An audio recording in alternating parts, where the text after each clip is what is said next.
Mark సువార్త 8వ అధ్యాయము 1-2 వచనాలు చదువుదాం. ఏమని రాస్తుందండి ఇక్కడ? ఆ దినములలో మరి ఒకసారి బహుజనములు కూడి రాగా వారికి తినివినేమీ లేనందున యేసు తన శిష్యులను తన యొద్దకు పిలిచి, జనులు నేటికి 3 దినముల నుండి నా యొద్దనున్నారు. వారికి తిననేమీ లేనందున నేను వారి మీద కనికరపడుచున్నాను. ఏం చెప్తున్నారు దేవుడు ఇక్కడ? నేను వారికి తిననేమీ లేదు కదా, అందుకే నేను వారి మీద కనికరపడుచున్నాను. యేసయ్య ఆయన ఈ భూప్రపంచంలో ఉండి మన కొరకు వచ్చి తిరుగులాడుచున్నప్పుడు, ఆయన సువార్త పరిచర్య జరిగిస్తున్న సమయంలో ఆయన వాక్యం చెప్తున్న చోటికి అది కొండని లేదు, గుట్టని లేదు. ఆయన ఎక్కడ నిలబడితే ఎండని లేదు, వానని లేదు. ఆయన ఎక్కడ నిలబడి మాట్లాడుతుంటే ధారాళంగా ప్రజలు వచ్చి తండోపతండాలుగా అలా వింటూ వారికి ఏమున్నా పని ఉందో ఏముందో అన్నీ మర్చిపోయి మెస్మరైజ్ అయిపోయి అక్కడే ఆయన దగ్గరే ఉండిపోయేవారంట. అలాగా ఇక్కడ ఏం జరుగుతుంది మరి? ఆ దినములలో మరి ఒకసారి బహుజనులు కూడి రాగా వారికి తిననేమీ లేనందున యేసు తన శిష్యులను తన యొద్దకు పిలిచి, జనులు నేటికి 3 దినముల నుండి నా యొద్దనున్నారు. ఎన్ని దినాల నుంచి ఉన్నారంట అలా వారు? 3 దినాల నుంచి నా యొద్ద ఉన్నారు. వారు నా యొద్దే ఉండిపోయారు. వారికి తిననేమీ లేనందున నేను వారి మీద ఏమవుతుంది? దేవునికి కనికరము కలుగుతుందంట. ఇంకా ముందుకు మనం చదివితే, నేను వారిని ఉపవాసముతో తమ ఇండ్లకు పంపివేసిన ఎడల మార్గములో మూర్ఛపోదురు. వారిలో కొందరు దూరముగా నుండి వచ్చి ఉన్నారని వారితో చెప్పెను. అందుకు ఆయన శిష్యులు, ఈ అరణ్య ప్రదేశంలో ఒకడెక్కడ నుండి రొట్టెలు తెచ్చి వీరిని తృప్తిపరచగలడని ఆయనను అడిగిరి. దేవుడు ఇక్కడ ఆయన శిష్యులను పిలిచి ఏం చెప్తున్నారు? ఈ బిడ్డలు నా కోసం వచ్చి నా యొద్ద ఉండిపోయారు అని దేవుడు వారి మీద కనికరం కలిగి ఉన్నారు. మన దేవునికి ఉన్న పేర్లలో ఒక గొప్ప పేరేంటి? కనికర సంపన్నుడు. ఆయన కృపా సమృద్ధి గలవాడు. ఆయన దగ్గర కృప సమృద్ధిగా ఉంది, కనికరము సమృద్ధిగా ఉన్న దేవుడు మన దేవుడై ఉన్నాడు. ఆయన కనికరం పొందితే ఎట్టివారైనా సరే దీవించబడతారు. అట్టివారు దీవించబడాలంటే మనం ఆయన కనికరం పొందుకోవాలంటే మనం ఏం చేయాలంట? ఇక్కడ చెప్తున్నాడు దేవుడు. ఏం చెప్తున్నాడు? వారు జనులు నేటికి 3 దినముల నుండి ఎలా ఉన్నారంట? నా యొద్ద ఉన్నారు. మనము దేవుని కనికరం పొందుకోవాలంటే ఎవరి యొద్ద ఉండాలి? దేవుని యొద్ద ఉండాలి. నా యొద్ద ఉన్నారు, నాకు దగ్గరగా ఉన్నారు వారు, అందుకే నేను వారి మీద కనికరపడుచున్నాను. అయితే కనికరము ఎవరి మీద కలుగుతుంది? దేవునిది. ఎవరి మీద అండి? ఆయన యొద్ద ఉన్న వారి మీద. బిజీగా ఈ లోకంలో తిరిగేసి ఈ లోకంలోనే మనము వెతుకులాట, దేనికోసమో కష్టపడిపోతున్నాం. కాదని లేదు, ఆహారం కోసం మనం కష్టపడాలి.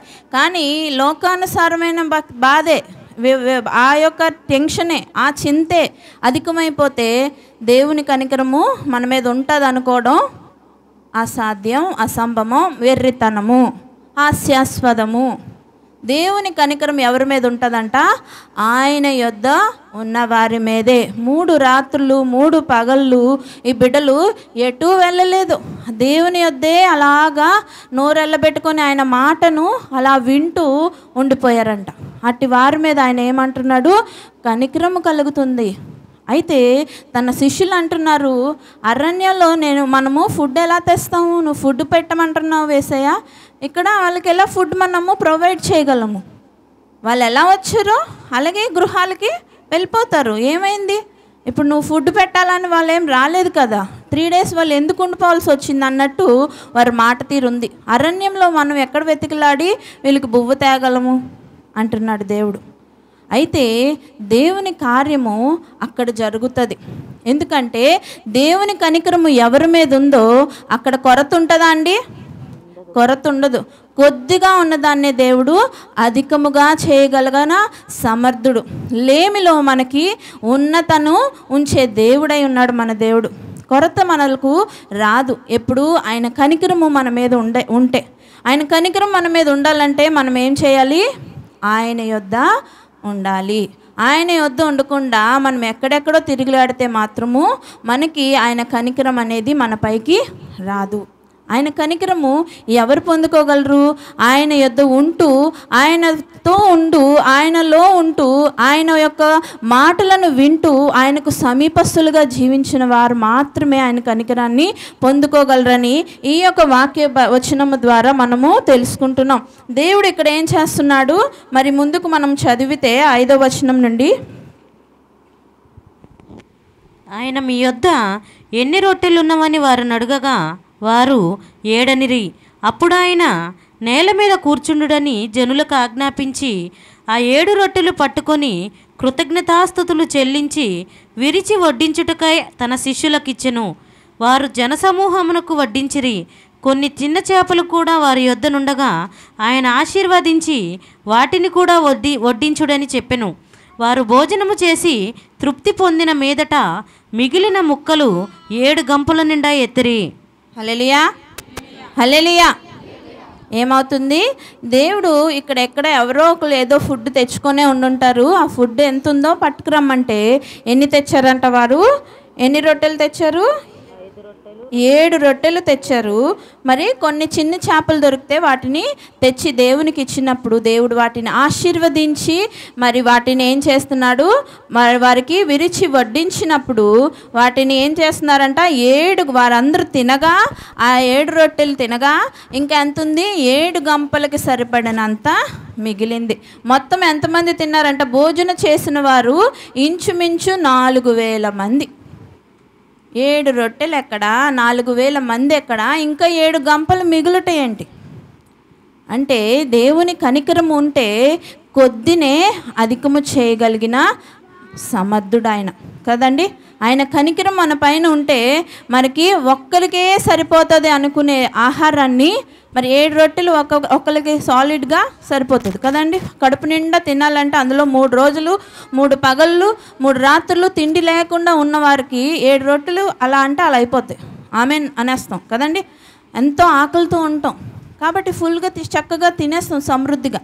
అలాంటిది 4000 మంది తినగా ఇంకా 7 గంపలకి ఎత్తారంట.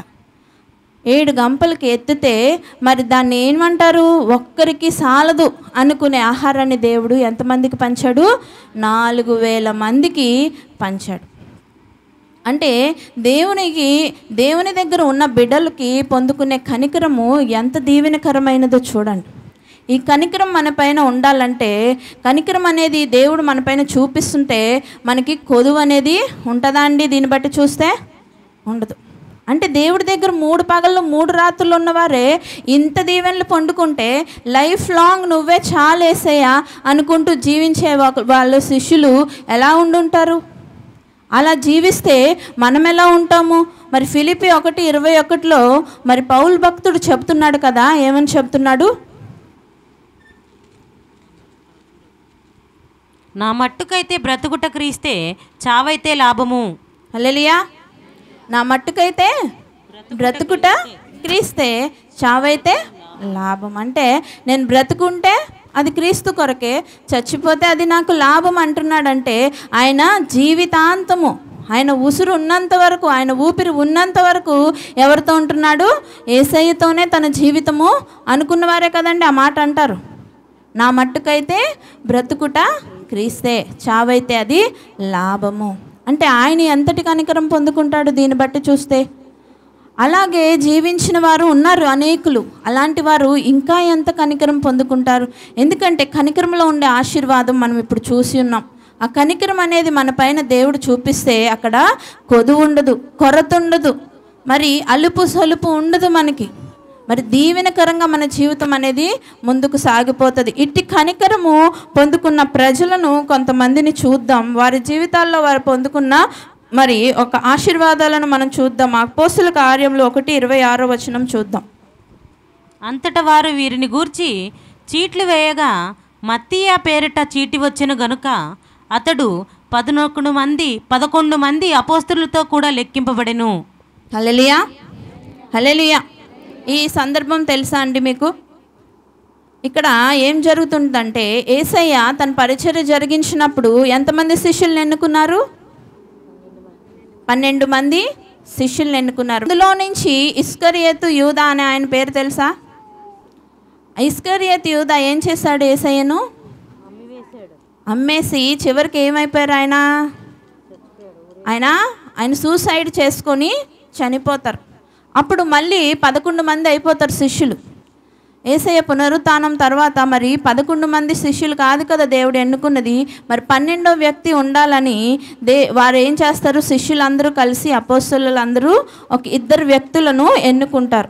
అక్కడే మీరు ముందు వచనాలు చూసినట్లయితే అపోస్తల కార్యాల్లోనే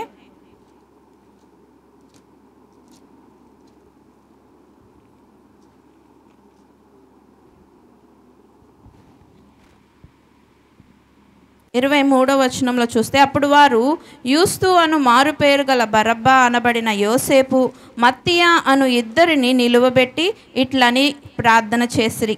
అందరి హృదయాలను ఎరిగియున్న ప్రభువా, తన చోటికి పోవుటకు యూదా తప్పిపోయి పోగొట్టుకొనిన ఈ పరిచర్యలోని అపోస్తలత్వంలోను పాలు పొందుటకు వీరిద్దరిలో నీవు ఏర్పరచుకున్న వాణ్ణి కనబర్చుమనిరి. ఏమని ప్రార్థన చేశారు? ఈ యోసేపులో ఈ మత్తియా అనే 2 మేము ఎన్నుకున్నాము. మరి ఈ ఒక ఇస్కరియోతు యూదా చోట్లోకి మేము ఎన్నుకోవాలని ఆశపడుతున్నాము. వీరిద్దరిలో నువ్వు ఎవరినైతే నీ హృదయంలో ఉందో తండ్రి, నువ్వు మాకు అది కనపరచు అని చెప్పి ఏం చేశారు వాళ్ళు?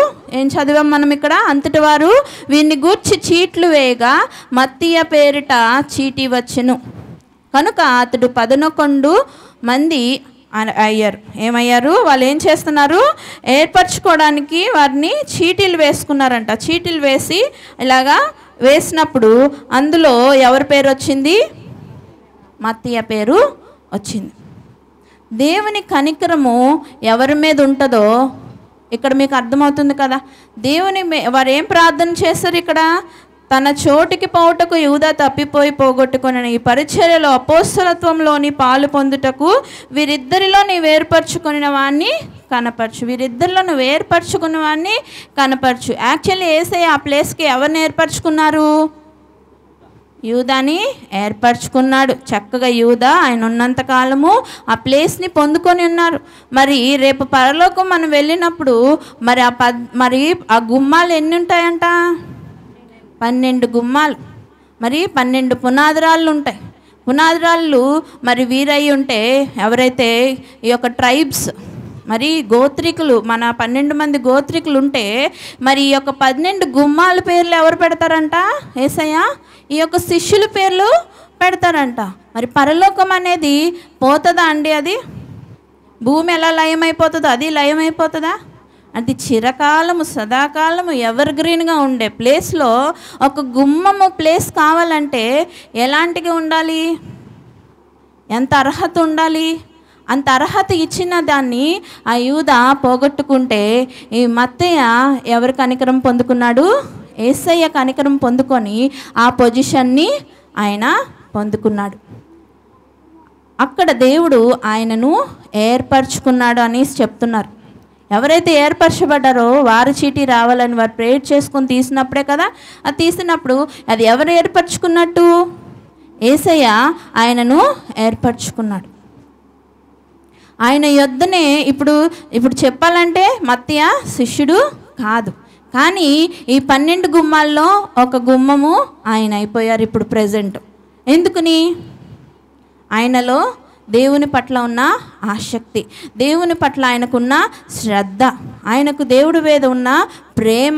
ఆయన కూడా నా మట్టుకైతే బ్రతుకుట క్రీస్తే, చావైతే లాభం అన్నట్టే జీవించాడు. ఆయన కూడా మరి హతసాక్షి అయిపోయాడు దేవుని కొరకు. ఎంత ఘోరంగా చనిపోయారు వీళ్ళు ఈ 12 మంది, ఒక్క యోహాను తప్ప. యోహాను కూడా మరి ఎలా చనిపోయాడో మనకి వివరించలేదు, కానీ ఎన్నో శ్రమలు. ఆయనని అయితే ఆయిల్లో వేసేస్తారు, మరుగుతున్న మసులుతున్న నూనెలో ఆయన్ని పడేస్తారు, కానీ ఆయన అందులో నుంచి లేచి వచ్చేస్తాడు. మత్తయ్య కూడా ఆ విధంగా ఎన్నుకోబడ్డాడు. ఎవరైతే దేవుని కనికరం పొందుకుంటారో వారు ఈ విధంగా దీవించబడతాడు. ఎక్కడో ఉండుంటాడు గుంపులో. నేను కూడా ఈ శిష్యులతో ఒకడినై ఉంటే బాగున్నా అనుకున్నాడు, కానీ ఎప్పుడు దేవుని పొందైతే ఆయన వీడలేదు. కాబట్టే కదా ఆయన మీద దేవుని దృష్టి పడింది. ఇప్పుడు మనము స్కూల్లో ఉంటాము, చదువుకునే పిల్లలకి చెప్తున్నాను. మరి ఎవరి మీద టీచర్ ఫేవర్ ఉంటుంది? టీచర్ ఎవరిని ఎన్నుకుంటారు? దేనికైనా నువ్వు ఈ వర్క్ నువ్వే చేస్తావు, నువ్వే చేయాలి అని ఎవరిని అంటారు? లాస్ట్ బెంచ్లో కూర్చొని ఆ మూలకి దాక్కున్న వాళ్ళని అంటారా? ఫస్ట్ బెంచ్లో కూర్చొని ఆసక్తిగా వింటూ మరి ఎవ్రీథింగ్లో వాళ్ళు ఎవ్రీ క్లాస్ అటెండ్ అవుతున్న వారిని ఎన్నుకుంటారా? ఫస్ట్ బెంచ్లో ఉండి క్లాసెస్ అన్నీ అటెండ్ అవుతూ టీచర్ యొక్క ప్రతి మాటను గ్రహిస్తూ వాళ్ళే కదా ఎన్నుకుంటారు. అలాగే యేసు ప్రభు కూడా కదండి. ఇక్కడ ఏం చెప్తున్నాడు? వీరు 3 రాత్రులు 3 పగళ్ళు ఎక్కడున్నారు? నా యొద్ద ఉండిపోయారయ్యా. వాళ్ళకి ఏదో పెట్టాలి, నేను ఉత్తినేవాడిని పంపడం నాకు ఇష్టం లేదు. ఎంత కనికర సంపన్నుడు ఆయన. అడవిలో ఎక్కడో అరణ్యంలో వాక్యం చెప్తున్నాడు. ఆయన కూడా మరి 3 రాత్రులు 3 పగళ్ళు తినలేదు కదా. వెళ్ళి నేను కొద్దిసేపు ప్రెస్ తీసుకుంటా, వెళ్ళి పంపించండి అయ్యా అని శిష్యుల్ని చెప్పట్లేదు. కానీ ఆయన ఏం చెప్తున్నాడు? నేను వారికి ఫుడ్ పెట్టాలి, నా కోసం వచ్చారు వాళ్ళు, నాతో ఉన్నారు వాళ్ళు అని. దేవుడు ఎంత కనికరం కలిగి ఉన్నాడో. అంటే నువ్వు దేవుడి కోసం పెడుతున్న చిన్న ఎఫర్ట్ ఏంటి? వాళ్ళు చేసిందంతా మహా ఏంటి? ఆయన దగ్గరికి వచ్చి కూర్చొని వాక్యం విన్నారంతే. ఆ చిన్న ఎఫర్ట్ని కూడా దేవుడు గుర్తిస్తున్నాడు. ఆయన కనికరం వారి పైకి వెళ్తుంది. 4000 మందికి సమృద్ధిగా ఆహారం పెట్టి అక్కడి నుండి పంపించిన దేవుడు మన దేవుడు. మరి అట్టి దేవుడు నిన్ను నన్ను పోషించక మానతాడా? నిన్ను నన్ను మరి దీవించక మానతాడా? నిన్ను నన్ను ఆశీర్వదించక మానతాడా? మన సమస్యలను పరిష్కరించక మానతాడా? మరి ఈరోజు మత్తీయను ఆయన గుర్తించాడు, ఆ శిష్యులలో ఒకడిగా చేర్చి ఉన్నాడు. మరి 2వ వ్యక్తిని చూద్దాము. మరి యోహాను సువార్త 19వ అధ్యాయము 26-27 వచనాలు చూద్దాం. యేసు తన తల్లియు తాను ప్రేమించిన శిష్యుడును దగ్గర నిలిచిచుండుట చూచి, అమ్మా, ఇదిగో నీ కుమారుడు అని తన తల్లితో చెప్పెను. తర్వాత శిష్యుని చూచి, ఇదిగో నీ తల్లి అని చెప్పెను. ఆ గడియ నుండి ఆ శిష్యుడు ఆమెను తన ఇంట చేర్చుకొనెను. హల్లెలూయా, హల్లెలూయా. ఏమవుతుంది ఇక్కడ? యేసు తన తల్లియు తాను ప్రేమించిన శిష్యుడును దగ్గర నిల్చుండుట చూచి, అమ్మా, ఇదిగో నీ కుమారుడు అని తన తల్లితో చెప్పెను. తర్వాత శిష్యుని చూచి, ఇదిగో నీ తల్లి అని చెప్పెను. ఆ గడియ నుండి ఆ శిష్యుడు ఆమెను తన ఇంట చేర్చుకొనెను. ఇక్కడ తన ప్రియ శిష్యుడైన యోహాను గూర్చి రాయబడి ఉంది. తన తల్లిని, తను ప్రేమించిన తన తల్లిని యేసయ్య ఏం చేస్తున్నాడు? అంత పెయిన్లో కూడా ఒక బిడ్డను నమ్మి తన తల్లిని అప్పచెప్తున్నాడు. యేసయ్య ఆషామాషిగా తన తల్లిదండ్రులతో జీవించలేదు. ఏదో నేను ఏమైనా ఒక యంత్రంగా వాడుకున్నాను కదా, నా వర్క్ అయిపోయింది, నేను పుట్టేశాను, నా వర్క్లో నేను వెళ్ళిపోయానని దేవుడేం వాళ్ళ పేరెంట్స్ని నెగ్లెక్ట్ చేయలేదు. తను బ్రతికున్నంత కాలము భూమిపైన ఆ తల్లిని తను కాపాడుకుంటూ వచ్చాడు.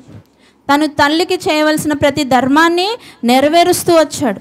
ప్రతి విలువ ఆమెకు ఇస్తూ వచ్చాడు. తన తల్లి కూడా తల్లిలాగే కాదు, ఒక శిష్యురాలుగా మారిపోయి తన బిడ్డ వెంట తిరుగుతూ ఉంది. ఆ చివరి క్షణంలో, ఆ యొక్క టైంలో ఎవ్వరూ లేరు ఆయన చుట్టూ. తన శిష్యులు, తను ప్రేమించిన తన శిష్యులు కూడా భయపడి ఎక్కడో దాక్కున్నారు, వీళ్ళేమి వాళ్ళని చేస్తారో అని. కానీ తన ప్రియ శిష్యుడైన యోహాను, మరి తల్లి అయిన మరియా, ఇంకా కొంతమంది స్త్రీలు దేవుణ్ణి అయితే వెంబడిస్తూనే వచ్చారు. ఆ టైంలో, ఆ పెయిన్లో మరి తన బాధ్యతను ఎవరికి అప్పచెప్తున్నాడు యేసయ్య? యోహానుకి అప్పచెప్తున్నాడు. బాధ్యతను అప్పచెప్పే స్థితిలోకి యోహాను ఉన్నాడంటే, యోహాను ఎక్కడున్నాడు? ఎక్కడో దాక్కున్నాడా గదిలో? దేవుని యొద్ద ఉన్నారు. తన యొద్ద ఉన్న వారి మీద దేవునికి కనికరం ఉంటుంది. తన తల్లి బాధ్యత తీసుకున్నప్పుడు యోహానుని దేవుడు దీవించక మానతాడా చెప్పండి? తన బాధ్యత కదా అది. తన బాధ్యతను తన ప్రియ శిష్యునికి అప్పచెప్తున్నాడంటే ఎంత బాధ్యత తనలో చూసి ఉంటాడు చెప్పండి.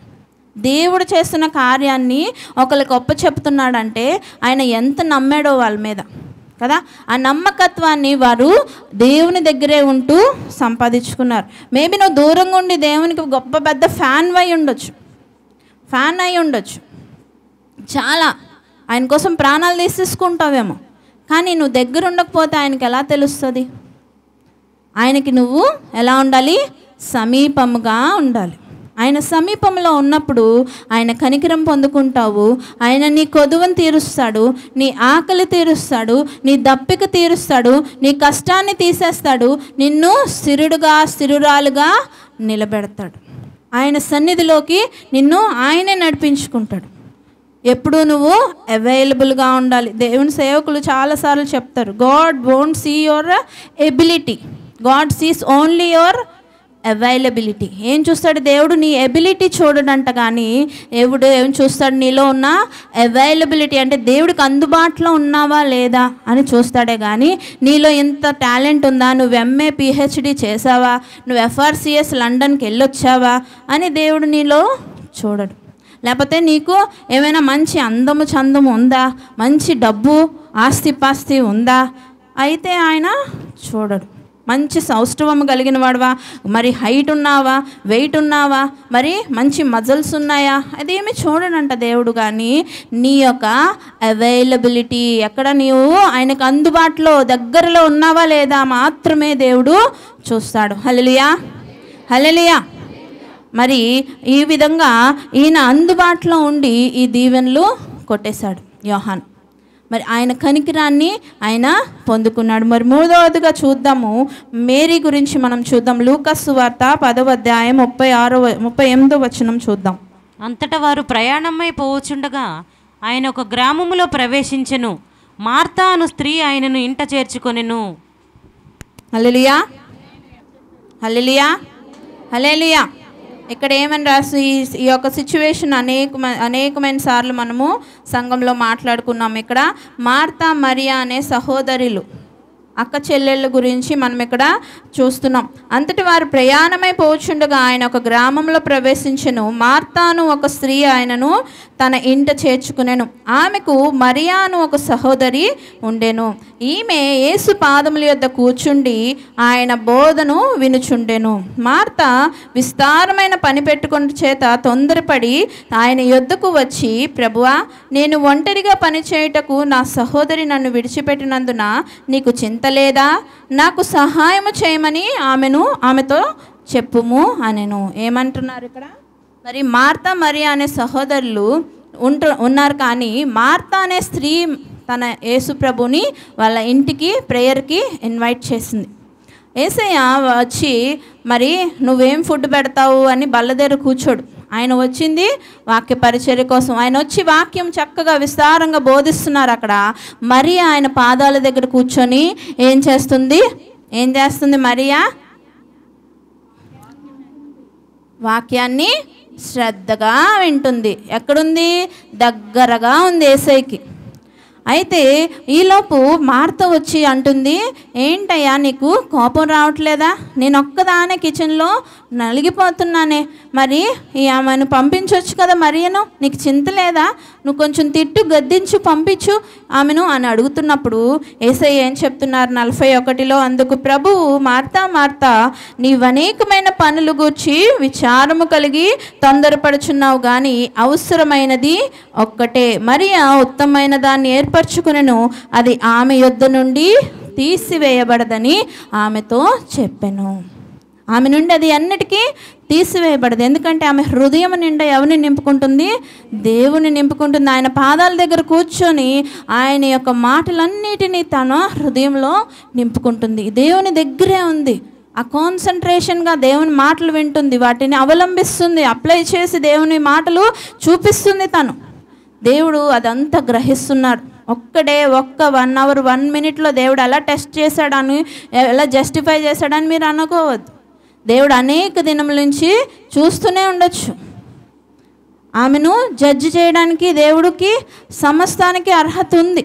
ఆయన ఎందుకంటే ఆయన మన పై రూపమే కాదు, కానీ మన అంతరంగములు చూసే దేవుడై ఉన్నాడు.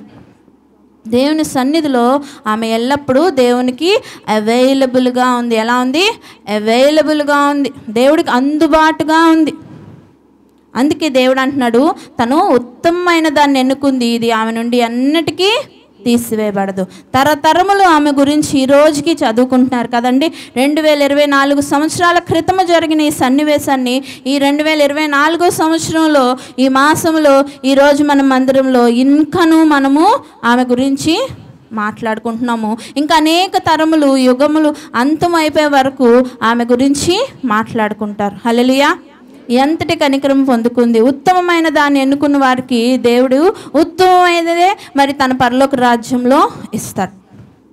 అలాంటి స్థితిలోకి ఈ బిడ్డ వెళ్ళిపోయింది. ఎలా పొందుకుంది ఆ కనికరము? దేవునికి సమీపంగా ఉంది అంతే. కూడా ఆ విధముగా జీవిస్తే ఆయన కనికరమును పొందుకుంటాం. మరి ఇంకొక వ్యక్తి జీవితాన్ని కూడా మనం చూద్దాం. 1 సమూయేలు 3:3. దీపము ఆరిపోక మునుపు సమూయేలు దేవుని మందసమునున్న యెహోవా మందిరములో పండుకొని ఉండగను. దీపము ఆరిపోక మునుపు సమూయేలు దేవుని మందసమున్న యెహోవా మందిరంలో పండుకొని ఉండగా యెహోవా సమూయేలును పిలిచెను. ఎక్కడ ఉన్నాడు సమూయేలు? సమూయేలు స్టోరీ తెలుసా అందరికీ? ప్రవక్త అయిన సమూయేలు గురించి. మరి సమూయేలు హన్నా అనే ఒక స్త్రీ గర్భమున పుట్టాడు. ఆమె ఆషామాషిగా పుట్టలేదు ఆయన, కానీ దేవుని సన్నిధిలో గోజాడి ఆమె ప్రార్థించి వేడుకొని దేవుణ్ణి అడిగినప్పుడు ఆమె గర్భాన్ని దేవుడు తెరిచి సమూయేలును ఇస్తాడు. ఆమె అయితే ఆ సమయంలో ఒక మొక్కుబడి చేసుకుంటుంది. ఏమని? నాకు ఒక బిడ్డను కలుగజేయండి, నాకు ఈ గొడ్రాలనే ముద్రను తీసివేయండి దేవా, తీస్తే నాకు వచ్చిన ఆ బిడ్డను నా పాలు విడిచిన వెంటనే నీ మందిరంలో నేను అక్కడ సేవకి ఇచ్చేస్తాను అని ఆమె ప్రార్థన చేసుకుంటుంది. అదే విధముగా తన పాలు విడిచిన టైంలో, పాలు ఏ టైంలో విడుస్తారండి బిడ్డలో? ఇంకా ఇప్పుడు మన ప్రిన్సి పాలు వదిలేసింది. ఎంత తన వయసు? 1.5 year. పోనీ ఆ పాతకాలం కాబట్టి 3 సంవత్సరాలు ఇచ్చేసారు అనుకోండి. 3 సంవత్సరాలు అయిపోయాక ఏం చేస్తుంది? తను తీసుకొచ్చి దేవుని మందిరంలో ఆ చంటి బిడ్డని వదిలేసి వెళ్ళిపోతుంది. ఇప్పుడు బ్లెస్సీకి ఒక 2nd standard వచ్చింది. ఇప్పుడు నా దగ్గర వదిలేసి వెళ్ళిపోతానంటే ఉంటుందా? నేను ప్రేయర్ చేసుకుంటే పుట్టావమ్మా నువ్వు యేసయ్య దగ్గర ఉండిపో అని చెప్తే ఉంటుందా? ఉండదు. ఎందుకంటే వాళ్ళ మదర్కి అటాచ్ అయిపోయింది. పాలు తాగుతున్నప్పుడు బిడ్డలు తల్లికి అటాచ్ అయిపోతారు. అది ఒక రిలేషన్షిప్, దేవుడు ఏర్పరిచిన ఒక అమోఘమైన ఒక రిలేషన్షిప్.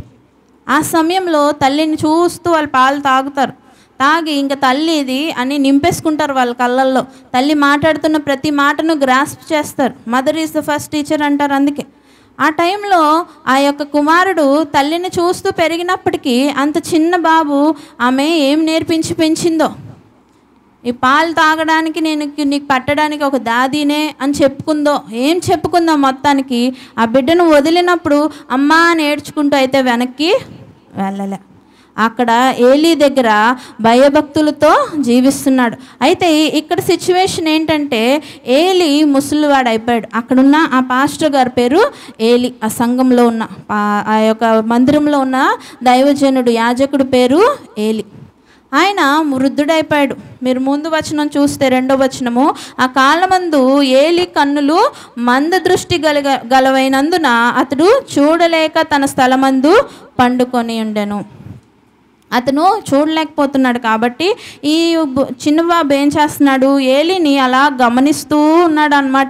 ఇక్కడికి వచ్చింది దేనికి? సేవకు వచ్చాడు కనుక ఆ సేవకుడు ఏం చేస్తున్నాడు? అలా గమనిస్తున్నాడు. సేవకుడు ప్రతిదినం ఏం చేసేవాడు? మందిరంలో మందసం ఉన్న చోట ఖచ్చితంగా ఆ దీపాలు వెలిగిస్తూ ఉండేవాడు అన్నమాట. ఏం చేస్తున్నాడు? దీపాలు వెలిగిస్తూ ఉండేవాడు. ఒకవేళ అది ఆరిపోయే టైం వస్తే మళ్ళీ దాన్ని ముట్టిస్తూ ఉండేవాడు. ఆ సమయంలో ఈ బిడ్డ ఇదంతా గమనిస్తున్నాడు కాబట్టి తన దైవజనుడిని అక్కడ పడుకోబెట్టేసి ఈయన ఏం చేశాడు? వెళ్ళి ఆ మందిరంలో ఈయన పడుకోవడం మొదలుపెట్టాడు. ఆ దీపం మారిపోతుంటే దాన్ని వెలిగించుకుంటూ అక్కడే మెలకువతో ఉండి అక్కడే ఒకవేళ నిద్ర వచ్చినా ఆ మందిరంలోనే పడుకోవడం తను మొదలుపెట్టాడు. అయితే ఈ మందిరంలో ఉన్నప్పుడు దేవుడు ప్రత్యక్షత ఈ కుమారుడి పైకి వచ్చింది.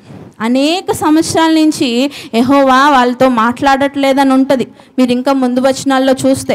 అలాంటిది దేవుడు ఈ చిన్న బిడ్డ పైన కనికరం చూపించి, మీరు ఇంకా ముందుకు చదువుకోండి ఇంటికి వెళ్ళాక ఈ చాప్టర్ అంతా 3 సార్లు సమూయేలు సమూయేలు అని పిలుస్తూ ఉంటాడు.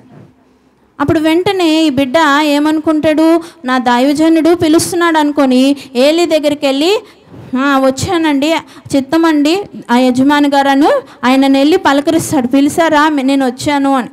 లేదు నాన్న, నేను నిన్ను పిలవలేదు అని చెప్తాడు ఏలీ. అలాగ ముమ్మార్లు యేసయ్య ఆయన యెహోవా తండ్రి ఆయనను పిలుస్తున్నప్పుడు సమూయేలు అన్నప్పుడు పరిగెట్టి మళ్ళీ ఎక్కడికి వెళ్తున్నాడు, ఏలీ దగ్గరికి వెళ్తున్నాడు. ఇంకా మూడోసారి వెళ్ళినప్పుడు ఏలీ గ్రహించి ఇది నేను పిలవలేదు, దేవుడు ఈ బిడ్డను పిలుస్తున్నాడని గ్రహించి దైవజనుడు చెప్తాడు, ఈసారి కానీ నిన్ను పిలిస్తే నువ్వేం చేయాలి, యెహోవా మూడవ మారు సమూయేలును పిలువగా అతడు లేచి ఏలీ దగ్గరకు పోయి, చిత్తము, నీవు నన్ను పిలిచితివే, ఇదిగో వచ్చితిననగా ఏలీ యెహోవా ఆ బాలుని పిలిచినని గ్రహించి, నీవు పోయి పండుకొనుము, ఎవరైనా నిన్ను పిలిచిన ఎడల యెహోవా నీ దాసుడు ఆలకించుచున్నాడు, ఆజ్ఞ నిమ్మని చెప్పుమని సమూయేలుతో అనగా సమూయేలు పోయి తన స్థలమందు పండుకొనెను. తరువాత యెహోవా ప్రత్యక్షమై నిలిచి ఆ రీతిగా సమూయేలు అని పిలువగా సమూయేలు నీ దాసుడు ఆలకించుచున్నాడు, ఆజ్ఞ ఇమ్మని అనెను. అంతటి యెహోవా సమూయేలుతో ఇలాగు సెలవిచ్చెను, ఇశ్రాయేలులో నేనొక కార్యము చేయబోచున్నాను, దానిని వినువారందరి చెవులు గింగురుమనును అనెను. ఇంకా దేవుడు ఈ బిడ్డని అక్కడ ప్రవక్తగా ఎన్నుకున్నాడు. మూడవసారి ఈసారి పిలిస్తే నువ్వేం చేయాలని చెప్పాడు దైవజనుడు, యేసయ్య నేను చిత్తము, నేను ఇక్కడ ఉన్నాను, మీరు ఆజ్ఞ ఇవ్వండి అని నువ్వు చెప్పునానా అని తన దైవజనుడు నేర్పించినప్పుడు ఆ చిన్న బాబు ఏం చేస్తున్నాడు, చిత్తము దేవా ఆజ్ఞ ఇవ్వండి అని యెహోవా తండ్రితో మాట్లాడుతున్నాడు. ఇంత చిన్న బాబు అంత పెద్ద దేవునితో, ఆకాశం ఆయన సింహాసనము, భూమి ఆయన పాదపీఠము, అంత మహాదేవునితో ఎంత బిడ్డ మాట్లాడుతున్నాడు, చిన్న బిడ్డ మాట్లాడుతున్నాడు. ఆ చిన్న బిడ్డకి దేవుడు ఎంత గొప్ప విషయము చెబుతున్నాడు. ఏంటి, ప్రజలందరి చెవులు గింగురం అనే విషయాన్ని ఎవరితో చెబుతున్నాడు, చిన్ని బిడ్డతో దేవుడు చర్చిస్తున్నాడు. ఎంత వింటుంటే ఈ మాట రోమాలు నెక్కపరుచుకుంటున్నాయి కదండి. చిన్న పిల్లల్ని పిలిచి ఒక మంచి పొజిషన్లో ఉన్నవారు ఎవరైనా వాళ్ళ రహస్యాలు చెప్తారా? ఇప్పుడు శామ్యూయల్ ఉన్నాడు, మీరు అబ్బాయిని పిలిచి, ఇప్పుడు జాన్ అంకులు పాల్ అంకులు పెద్దోళ్ళు కదా, వాళ్ళకి పెద్ద సమస్యలు ఉంటాయి, వాళ్ళకి ఇంట్లో ఏవో బాధలు ఉంటాయి, అవి బాబుతో చెప్తారా? చెప్పండి. అంటే పెద్ద ఏజ్ వాళ్ళని వాళ్ళని చెప్తున్నా, చిన్నపిల్లలు అంటే పోనీ మీరు మాట్లాడుకోవచ్చు, పెద్ద ఏజ్ వాళ్ళకి ఏవో పెద్ద సమస్యలు ఉంటాయి, వాళ్ళ ప్రాబ్లమ్స్ ఉంటాయి, ఏవో ఒక ఇంట్లో ఏవో ఇబ్బంది ఉంది, అరే సమూయేలు ఇట్రా అని కూర్చొని ఆయనతో చర్చిస్తారా? ఎందుకంటే వాడు దానికి తిరిగి సమాధానం చెప్పలేడు, వాడికి ఆ ప్రాబ్లం కూడా అర్థం కాదు, వాడు దాన్ని ఎక్స్ప్లెయిన్ చేయలేడు, వాళ్ళ బాధను కూడా వాడు తీసుకోలేడు. కానీ దేవుడు ఈ చిన్న బిడ్డని ఎన్నుకున్నాడంటే వాడిలో ఆ జ్ఞానము ఉంది. అంతకన్నా ముఖ్యంగా ఎందులో ఉన్నాడు, ఆయన దేవునికి అందుబాటులో ఉన్నాడు, దేవుడికి దగ్గరగా ఉన్నాడు. ఎక్కడున్నాడు, మందసము దగ్గర ఉండి అక్కడ దీపాలు ఆరిపోకుండా వెలిగించుకుంటూ దేవుని కార్యాన్ని చేస్తున్నాడు. అదే చెప్పాను కదా ఇందాక మీకు, దేవుడు మన ఎబిలిటీ చూడడు కానీ మన అవైలబిలిటీయే చూస్తాడు. ఆయనకు అందుబాటులో ఉన్నాడు, దగ్గరగా ఉన్నాడు సమూయేలు. దేవునికి ఆయన హృదయము నచ్చింది, ఆ బాలుని హృదయము నచ్చింది. తన మదర్ని విడిచిపెట్టడమే కష్టం అంటే ఎంత చిన్న బిడ్డకి నిద్ర ఆపుకోగలడా చెప్పండి? చిన్నపిల్లలు 8 అవ్వగానే 9 అవ్వగానే ఫ్లాట్, ఎంత స్పీడ్గా ఆడుతుందో మా చిన్న పాప. 9 అవ్వగానే ఏమవుతుంది, అలసిపోతుంది, పొద్దున్న నుంచి గెంతి మాట్లాడుతూనే నిద్రపోతుంది. నేను గబుక్కుని చూసుకొని ఫుడ్ పెట్టకపోతే ఫుడ్ లేదు, ఇంకా లేపినా ఇంకా లేగదు కదండి. మీ పిల్లలతో కూడా ఇబ్బంది ఉంటుంది కదా, వాళ్ళు ఆడుతూ ఉంటారు, ఆ టైంకి అలసిపోయి నిద్రపోతారు. ఎంత నిద్ర లేపో వాళ్ళు ఎగరు, మనమే ఎత్తుకెళ్ళుకొని వాళ్ళ ప్లేసెస్లో వాళ్ళని పండుకోబెట్టాలి కదండి. అలాంటి చిన్న వయసులో ఉన్న బిడ్డ కదా, మేబీ ఒక 5 years ఉండి అంత చిన్న బిడ్డ ఏం చేస్తున్నాడు, నిద్ర ఆపుకొని ఏం చేస్తున్నాడు, దీపాలను వెలిగిస్తున్నాడు. ఎందుకంటే తన దైవజనుడికి చూపు మందగించింది, నేను ఈ వర్క్ చేసి ఆయనని నేను హ్యాపీ చేయాలనుకున్నాడు. ఈ హృదయాన్ని ఎవరు చూశారు, తన దేవుడు చూశాడు. ఆయన సమీపముగా ఉండడము ఆయనకి కనికరము కలిగింది. కనికరము కలిగినప్పుడు దేవుని దీవెనలు ఆ బిడ్డ మీదకి వచ్చాయి. మరి సమూయేలు మరి ఇశ్రాయేలు రాజులు మొట్టమొదటి రాజైన సౌలును మరి దావీదును ఎవరు అభిషేకించారు? సమూయేలే. వీళ్ళు రాజులన్న మాటే కానీ వాళ్ళు ఒక రబ్బర్ స్టాంప్స్ లాగా సమూయేలు చెప్పిందే వారు చేయాలి. సమూయేలు చెప్పింది దేవుని దగ్గర నుంచి వచ్చిన ప్రతి మాట వాళ్ళకి తెలియజేసినప్పుడు వారు దాన్ని అమలు పరచాలి. అంటే రాజుల కన్నా ఉన్నతమైన స్థానంలో దేవుడు ఈ యొక్క ప్రవక్తగా సమూయేలును ఉంచాడు. ఎప్పుడు ఆయన కనికరమును పొందుకున్నాడు కనుక. కనికరం ఎలా వచ్చింది? దేవునికి దగ్గర ఉన్నాడు కనుక. నా యొద్దనున్నారయ్యా నా బిడ్డలు, వీరికి నేను ఫుడ్ పెట్టాలి. అక్కడ ఆయన యొక్క పెయిన్ చూడండి, ఆయన కంపాషన్ చూడండి, కనికరము చూడండి. వారి పైన ఏం చేస్తున్నాడంటే దేవుడు కనికర పడుతున్నాడు ఆ ప్రజల మీద. నేను వారికి ఫుడ్ పెట్టాలని. మరి ఇంకొక భక్తుడి జీవితం చూద్దాం. కీర్తనలు 119, 164 వచనం చూద్దాం. నీ న్యాయ విధులను బట్టి దినమునకు 7 మారులు నేను నిన్ను స్తుతించుచున్నాను. హల్లెలూయా, హల్లెలూయా. ఎవరండి ఈ మాట గొప్ప స్టేట్మెంట్ ఇస్తున్న భక్తుడు? దావీదు. ఈయన గురించి ఎంత చెప్పినా మన నోటిలో ఆ తీయదనం అంటే ఏంటో అంటారు కదా, ఒకటి ఏదైనా తిన్నామంటే ఆ టేస్ట్ నోట్లోంచి వెళ్ళట్లేదని, అలాగా ఆయన న్యాయ విధులు అనుసరించుటకు ఏం చేస్తున్నాడు? న్యాయ విధులను బట్టి దినమునకు 7 మార్లు ఏం చేస్తున్నాడు? నేను నిన్ను స్తుతించుచున్నాను. 7 times మరి స్తుతి ఆరాధన చేస్తున్నాం. 1 time స్తుతి ఆరాధన మనకి ఆదివారం ఉంటుంది. ఆ ఆరాధనలో ఎంతమంది అండి హాజరవుతున్నారు? ఎంతమంది అండి లీనమవుతున్నారు? అంటే దేవుణ్ణి ఆరాధించడం, దేవుని ప్రైజ్ చేయడం, ఆయననికి గొప్ప చేయడం, ఆయనను మన హృదయంలో ఎత్తి పట్టుకోవడం ఎంతమందికి ఇష్టంగా ఉంది? న్యాయ విధులను బట్టి అంటే కానూన్ ప్రకారం అంటారు కదా, రూల్ ప్రకారం ఎన్ని టైమ్స్ చేయాలంట? 7 times మనము దేవుణ్ణి వర్షిప్ చేయాలి. ఎవరు చేస్తున్నారు? అది దావీదు చేస్తున్నాడు. మరి కనికరం పొందుకోలేదా ఆయన? ఎప్పుడు ఆయన దేవుని సన్నిధిలోనే ఉండేవాడంట. ఏది రాని సమస్య నేను దేవుని యొద్ద విచారణ చేయుటకు వెళ్ళాలి. విచారణ చేస్తేనే కానీ ముందుకు ఆయన అడుగేసేవాడు కాదంట. మరి 3 మార్లు ప్రార్థన చేసుకునేవాడంట, 7 సార్లు స్తుతి ఆరాధనలు చేస్తున్నాడంట. మరి ఆయన మీద కనికరం ఎందుకు ఉండదు?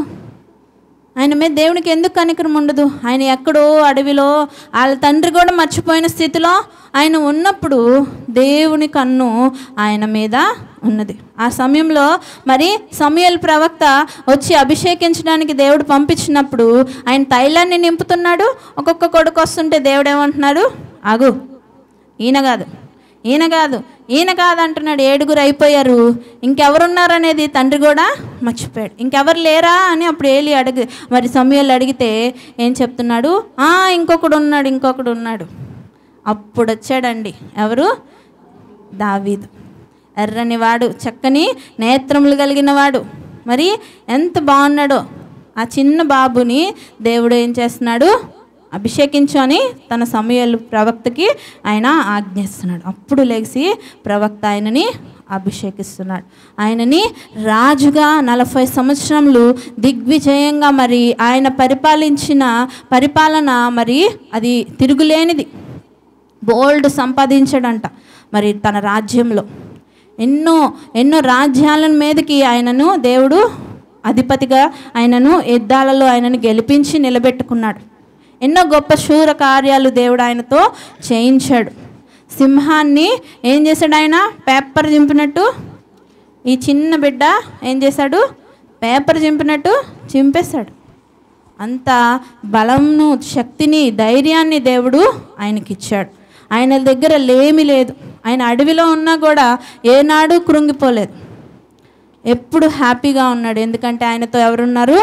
దేవుడు ఉన్నాడు. ఎందుకంటే ఆయన ఎప్పుడు ఎవరికి దగ్గరగా ఉన్నాడు?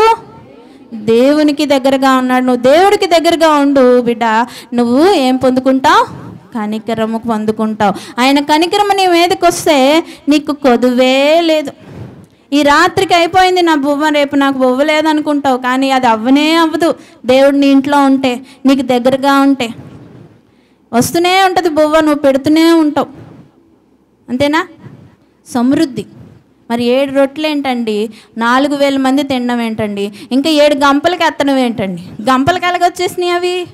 7 రొట్టెలు గంపలు ఒక గంప అయినా ఉంటుందా? అది 7 రొట్టెలు ఒక గంప నిండుతుందా? హాఫ్ కూడా ఉండదు, పావు కూడా ఉండదు, ఒక లైన్ ఉంటుంది. అలాంటిది మరి తినగా 7 గంపలకి ఎలాగండి వచ్చేసింది? అది దేవుని కార్యం. ఎందుకంటే దేవుడు కృపా సమృద్ధి గలవాడు, కనికర సంపన్నుడు. ఆయన చేయడానికి అసాధ్యమైన కార్యం ఏదైనా ఉందా అండి? ఏదీ లేదు, ఏదీ లేదు. ఒకటే ఒకటి ఉందంట, అదేంటంట? ఆయన ఏం చేయడు? పాపం చేయడు. ఆయనలో పాపం లేదు, ఆయన పాపాన్ని చూడడు, పాపం ఉన్న చోట ఆయన ఉండడు. సో నువ్వు కూడా అది చేయకు. నువ్వు చేస్తే నీ దగ్గర ఆయన ఉండడు. నువ్వు దేవుని దగ్గర ఉండాలంటే నువ్వు ఎలా ఉండాలి? ప్యూర్గా ఉండాలి, దేవునిలాగే ఉండాలి. ఆయన నిన్ను ఎలా సృజించుకున్నాడు? ఆయన స్వరూపంలో, ఆయన పోలిక చొప్పున నిన్ను సృజించుకున్నాడు.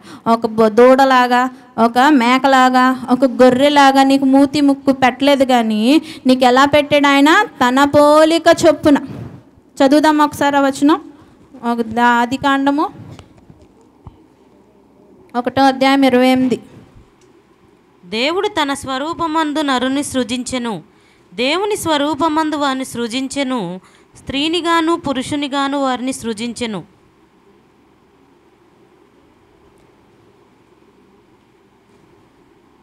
26 చదువునాను.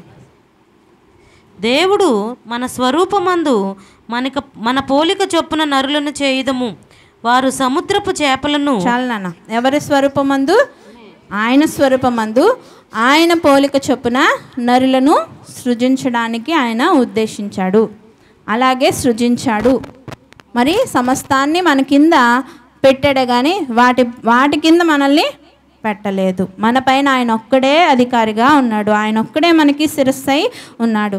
ఆయనను మాత్రమే నువ్వు శిరస్సుగా కలిగి ఉంటే ఖచ్చితంగా దేవుని కనికరము నీ మీదే ఉంటుంది. నువ్వు దేన్నో శిరస్సుగా పెట్టుకుంటే నీకు దేవుని కనికరం ఉంటుందా? నువ్వు బిజీగా ఉంటే నీకు కనికరం వస్తుందా? దేవుని కనికరం నీ మీద? అయ్యో నేను ఇంత శ్రమ పడుతున్నానని అంటుంది కదా అక్కడ మార్త. ఏం చెప్తుందామా? నేను శ్రమ పడుతున్నా. ఎవరి కోసం పాపం పడుతుంది ఆవిడ కూడా? అక్కడ వచ్చిన వాళ్ళకి ఫుడ్ ప్రొవైడ్ చేయడానికి కష్టపడుతుంది, కానీ దేవుడికి అది చూడట్లేదు. దేవుడు ఏం చూస్తున్నాడు? సమీపముగా ఉన్నావా? నా యొద్దనున్నావా? నా వాక్యం వింటున్నావా? నేను చెప్పినట్టు నువ్వు దాన్ని జరిగిస్తున్నావా? నువ్వు పిలిచినప్పుడు నీకు ముందే తెలుసు కదా నేను వస్తానని, నువ్వు ముందే ఫుడ్ ప్రొవైడ్ చేసుకొని దాన్ని నడపడే, లేకపోతే క్యాటరింగ్ ఇచ్చుకో. ఆ టైంలో వెళ్ళి ఫుడ్ని ఎతుకుతూ ఉంటారు. ఈ రోజుకి కూడా కొంతమంది మార్తలు ఆ టైంలో వెళ్ళి వేడి చేస్తారు, కారం వేస్తారు, అప్పుడు ఉప్పు చూస్తారు, అప్పుడు రుచి చూస్తారు. వండి పారే. అక్కడ మీకు దేవుడు ఆ జ్ఞానం ఇచ్చాడు, తలాంత ఇచ్చాడు, వండేసి అవతలు ఇసిరే. దేవుని సన్నిధికి వచ్చి ఆ మాటలు హృదయంలో నింపుకో, దాని ప్రకారము జీవించు, దేవుని కనికరాన్ని పొందుకో. చాలు నీకు. ఆయన కనికరం నీ పైన ఉంటే ఇంకా చాలు. ఇంకా నీకు కొదువే ఉండదు. నువ్వు ఎక్కడ పడిపోవు, ఎక్కడ చెడిపోవు, అలసిపోవు, సొలసిపోవు. దేవుడు నీకు శక్తినిస్తాడు, నీకు జయమునిస్తాడు, నిన్ను అందరికన్నా ఉన్నతంగా నిలబెడతాడు, అందరిలో నిన్ను గొప్పగా చేస్తాడు. ఆయన సన్నిధిలో చివరికి తీసుకెళ్ళి ఆయన సన్నిధిలో ఆయనతో పాటు నిరంతరము నిన్ను ఉంచుకోవడానికి సిద్ధముగా ఉన్నాడు. హల్లెలూయా, హల్లెలూయా. వాక్యము విన్న ప్రతి ఒక్కరికి దేవుడు వాక్యమును నీరు కట్టి ఫలింపజేయనుగాక. ఆమేన్.